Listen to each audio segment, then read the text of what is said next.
जय माता दी दोस्तों, कैसे हैं आप सभी। आशा करता हूं दोस्तों आप सभी अच्छे होंगे, स्वस्थ होंगे।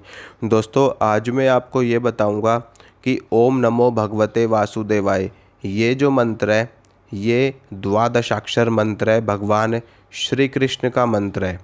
इस मंत्र का जाप करने से भगवान श्री कृष्ण की कृपा मिलती है, उनकी शक्ति मिलती है और भगवान श्री कृष्ण की सिद्धि भी प्राप्त होती है। कई लोगों को तो ये जो मंत्र है ये गुरु मंत्र के रूप में भी प्राप्त होता है, उनके गुरु के द्वारा दिया जाता है, दीक्षा में दिया जाता है। और इस मंत्र के जाप के बहुत सारे लाभ हैं। मैं आपको क्या बताऊं कि लाभ ही लाभ है, कोई हानि है ही नहीं इस मंत्र के जाप की। ये एक तरीके से एक नाम जप आप इसको मान सकते हो कि आप भगवान का नाम जप कर रहे हो। ओम नमो भगवते वासुदेवाय। हम भगवान वासुदेव को, भगवान श्री कृष्ण को, भगवान नारायण को नमस्कार करते हैं, उनको प्रणाम करते हैं और उनकी वंदना करते हैं। ये इस मंत्र का अर्थ होता है। अगर आप इस मंत्र का लगातार जाप करते हो तो आपके अंदर ऐसी दिव्य शक्ति आनी शुरू हो जाती है, जो शक्ति भगवान नारायण के द्वारा, भगवान विष्णु के द्वारा संचालित होती है और उनकी ही शक्ति आपके अंदर समाहित होनी शुरू हो जाती है। आपके अंदर एक सात्विक ऊर्जा, एक पॉजिटिव एनर्जी जागृत होने लगती है, जो कि कुंडलिनी शक्ति के रूप में आपके अंदर प्रकट होती है। भगवान नारायण के साथ में माता लक्ष्मी विराजमान होती है, जो कि उनकी शक्ति होती है। तो आपका जो साक्षात्कार होता है, आपको जो भगवत कृपा प्राप्त होती है, जो आपको अनुभव होता है भगवत कृपा के रूप में, वो विष्णु और लक्ष्मी के रूप में होता है। यानी कि जो आपके अंदर जो शक्ति जागृत होगी वो लक्ष्मी के रूप में होगी और जो आपको साक्षात्कार होगा जो कि वो भगवान श्री हरि नारायण के रूप में होगा। जिस प्रकार से जो शक्ति के उपासक हैं, शिव के उपासक हैं, उनका जो साक्षात्कार होता है वो शिव और शक्ति के रूप में होता है। और लेकिन जो लोग भगवान विष्णु के मंत्र का जाप करते हैं उनको भगवान का साक्षात्कार लक्ष्मी और विष्णु के रूप में होता है।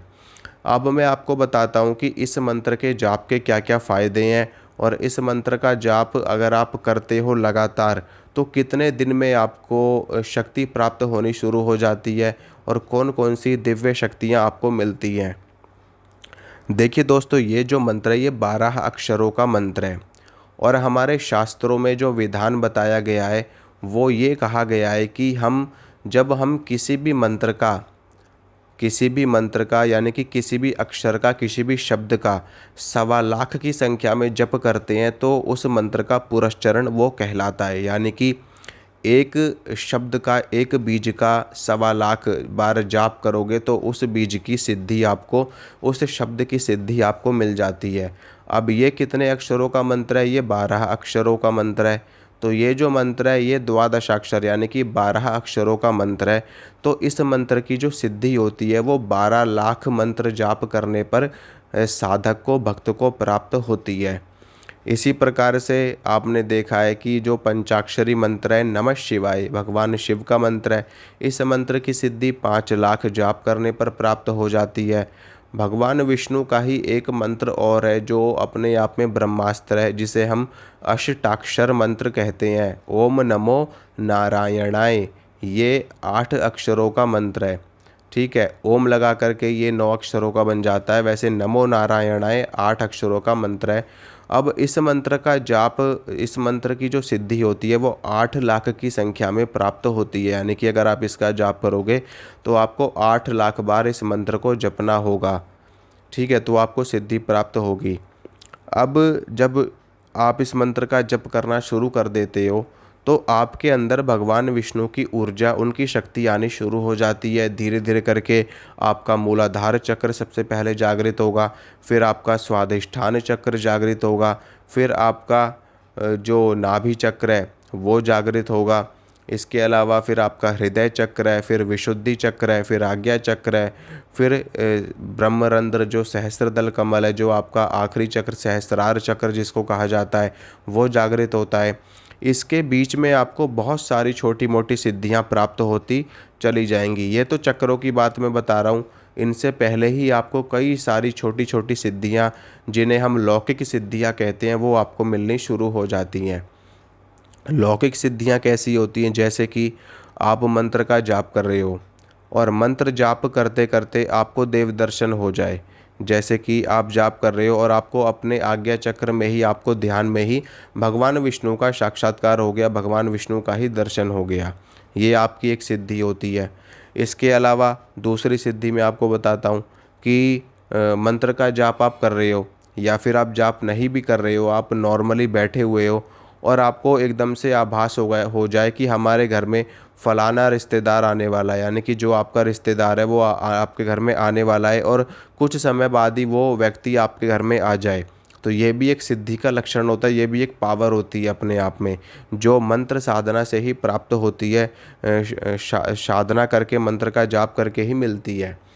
कोई और व्यक्ति आने वाला है उसके बारे में आपको पहले से ही आभास हो जाए, या फिर आप किसी व्यक्ति के बारे में सोच रहे हो, आप किसी व्यक्ति को याद कर रहे हो, उसके बारे में सोच रहे हो, उस व्यक्ति का कॉल आ जाए आपके पास में, या फिर वो व्यक्ति आपके घर में आ जाए, या फिर आपके मन में कोई आपकी मनोकामना चल रही है काफ़ी समय से, आपकी वो मनोकामना पूरी हो जाए, तो ये भी एक लक्षण होता है कि ये भी एक सिद्धि होती है। मतलब कि सिद्धि होती है, ये सारी चीज़ें आपको मिलती चली जाएंगी, ये तो लौकिक सिद्धियाँ होती हैं। कोई काम आपका अटका हुआ है, आपने भगवान से अरदास लगाई, भगवान से प्रार्थना करी, आपका वो काम बन गया। या फिर शादी में कोई रुकावट आ रही है, शादी में कोई बाधा आ रही है, आपने भगवान के मंत्र का जाप किया, आपने भगवान से अरदास लगाई, भगवान से प्रार्थना करी, आपकी शादी हो गई, अच्छी शादी हो गई। आपकी बहन की शादी रुकी हुई, आपकी बहन की शादी हो गई। या फिर आप किसी कोर्ट कचहरी के मामले में फंसे हुए हो, आपके ऊपर कर्ज हो गया है, लेन देन हो गया है, वो सारी चीज़ें ख़त्म होनी शुरू हो जाएं भगवान से प्रार्थना करने पर, भगवान का जप करने पर। तो ये सारी चीज़ें, छोटी मोटी ये सारी चीज़ें आपको प्राप्त होनी शुरू हो जाती है मंत्र जाप से ही। बिना सिद्धि के ही ये सारी चीज़ें आपको मिलनी शुरू हो जाती हैं स्टेप बाय स्टेप।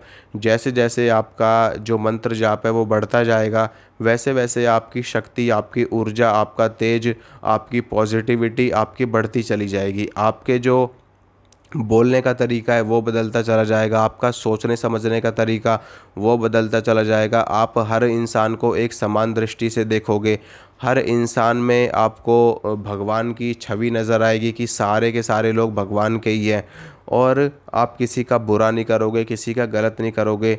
जब आपकी प्रवृत्ति, आपकी सोच इस तरह की बनने लगेगी ना, तो आपके अंदर दिव्यता आनी शुरू हो जाएगी, देवत्व आपके अंदर आना शुरू हो जाएगा।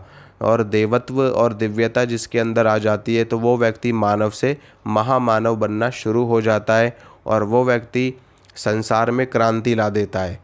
आपने बड़े बड़े सिद्धों के नाम सुने होंगे, जैसे कि स्वामी रामकृष्ण परमहंस, स्वामी विवेकानंद, और हमारे इसी तरह के ऋषि मुनि कई, जिन्होंने बहुत तपस्या करी है, बहुत सिद्धियां अर्जित करी हैं, तो उनके नाम आपने सुने होंगे।